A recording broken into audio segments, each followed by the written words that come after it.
Hello and welcome back to my channel. Today I have a February library haul to show you. I have a stack of 10 books here that I would like to try to get to at least a few of them, at least half of them. If not, I will definitely try to get them on audio or ebook from my library and try again that way. I do have them in categories and I will show my romance that I have first, adult romance.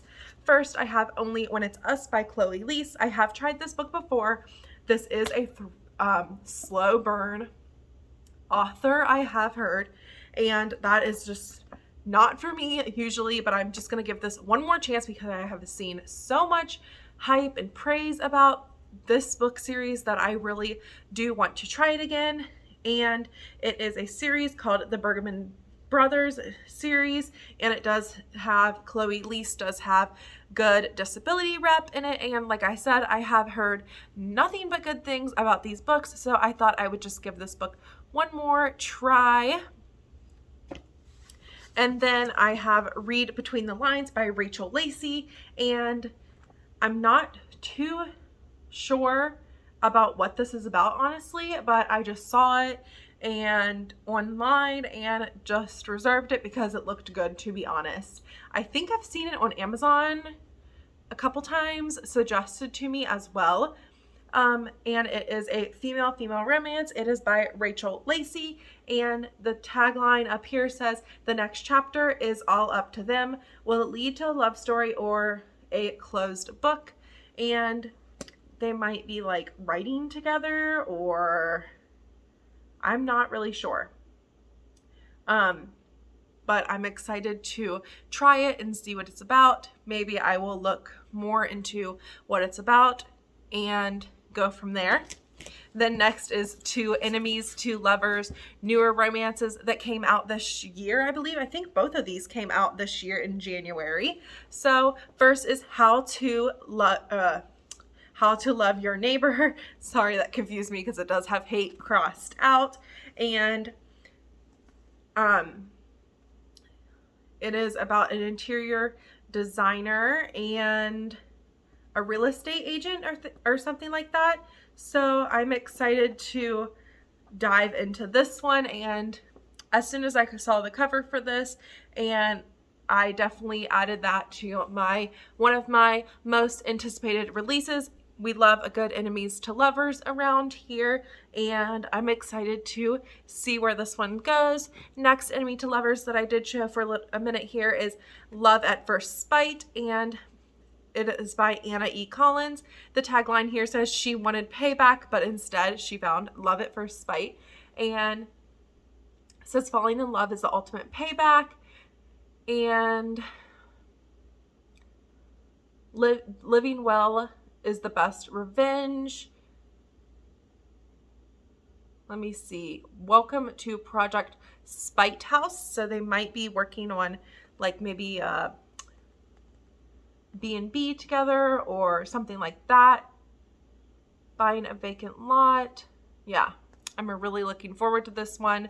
Really, both of these, I was really had my eye on them for January new releases, so I'm excited to try them and see how they are.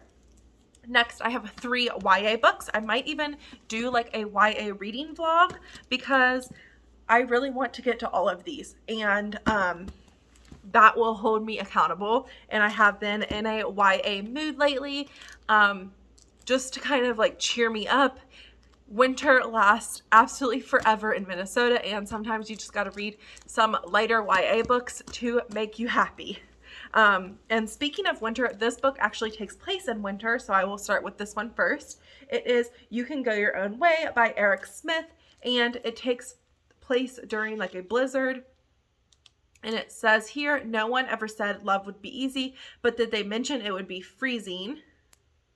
And when a huge snowstorm hits, Adam and Whitney suddenly find themselves trapped inside an arcade, cut off from their families, their worlds, and their responsibilities. The tension between them seems to melt away, leaving something else in its place. But what happens when the storm stops? And that just seems really intriguing to me, and I'm excited to get to this one. and I am not worried if I have to carry anything wintry over to March or even April because it's still winter in Minnesota. I might carry over them to March, but maybe not April. But yeah, definitely not worried about carrying books over past February for winter. And then next is one that I have been wanting to read for a while. Since last year, it did come out, I think about a year ago or so, and it is The Last Night at the Telegraph Club. This is an historical fiction, female romance, I believe, and it takes place in America, 1954, and it's not a safe place for two girls to fall in love, especially not Chinatown. Red Scare, paranoia threatens everyone, including Chinese Americans like Lily. So that sounds really good, and like I said, I have been wanting to get to this one for a while. And then last but not least is this gorgeous book. Like, I might even buy it if I like it or if I don't get to it in time because I love this bright pink color. And this is a Mamma Mia retelling, but it's like opposite where she's trying to find her mom. So I'm not sure how that will work out, but I have liked the other two books that I read from this author, Tweet Cute and something about Match. But let me see here if it says it. No, it does not. Oh, You Have a Match. And then also she wrote Tweet Cute.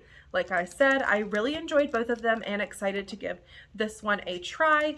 In the top here, it says a sparkling, effervescent novel from the New York Times bestselling author of Tweet Cute. And like I said, it is about a Broadway. She dreams of nothing but becoming a Broadway star. So I'm not really interested in a lot of like actresses kind of books, like different things like that, but I am still willing to give this a chance, and you never know, I might really like it. And then next is my mystery thriller category. So this is the first book I have here in that category is The Last Thing to Burn by Will Dean. I did have an arc of this, but obviously didn't get to it in time. And I really am not sure if I'm interested in it anymore, unfortunately, but I still do want to try. I think it's like it's 238 pages. I can do this. I can give it a good shot.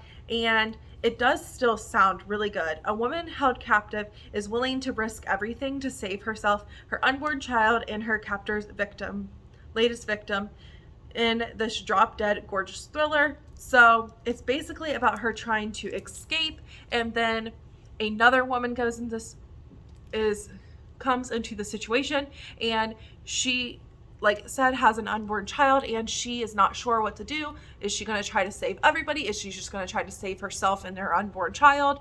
So I think that's what is going to be like the main conflict here of how she's going to get out of this kidnapping situation. And I think she's been there for a while, 7 years ago. So that's really interesting to me. And then next, I really have to read this soon. It's due in a few days and I'm not able to renew it. So I do want to give this a fair shot and try it. It is A Flicker in the Dark. It was by Stacy Willingham. It was a book of the month pick, but I did not pick it because I just heard some really good reviews, some really reviews. So I just thought that I would get it from the library instead. And sorry if I'm not looking directly at the camera.